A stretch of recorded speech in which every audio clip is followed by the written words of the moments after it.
بسم اللہ الرحمن الرحیم۔ شروع کر تو اللہ تعالیٰ کے نام سے جو بہت ہی مہربان نہایت رحم کرنے والا ہے۔ وَكَذَلِكَ حَقَّتْ كَلِمَةُ رَبِّكَ عَلَى الَّذِينَ كَفَرُوا أَنَّهُمْ أَصْحَابُ النَّارِ، اور اسی طرح ان لوگوں پر تیرے رب کی بات ثابت ہوگی جنہوں نے کفر کیا کہ بے شک وہی آگ والے ہیں۔ الذین یحملون العرش ومن حوله یسبحون بحمد ربهم ویؤمنون به ویستغفرون للذین آمنوا،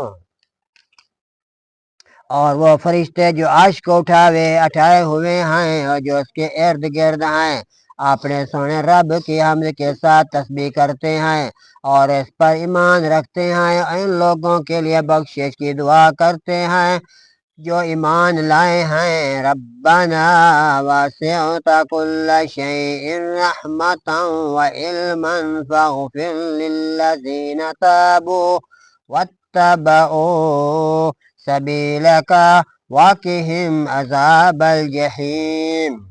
اے ہمارے رب، تو نے ہر چیز کو رحمت و علم سے گھیر رکھا ہے، تو ان لوگوں کو بخش دے جنہوں نے توبہ کی اور تیرے راستے پر چلے اور انہیں بڑھتی ہوئی آگ کے عذاب سے بچا۔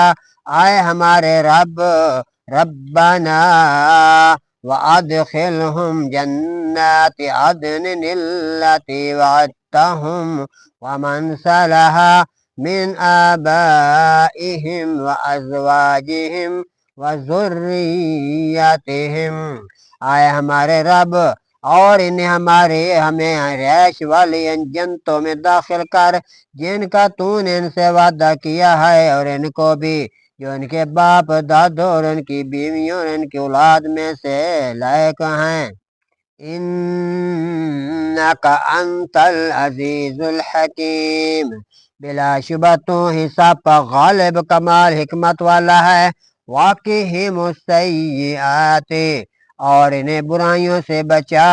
ومن تق السیئات یومئذ فقد رحمتہ، اور تو جس سے اس دن برائیوں سے بچا لے تو یقیناً تو نے اس پر مہربانی فرمائی۔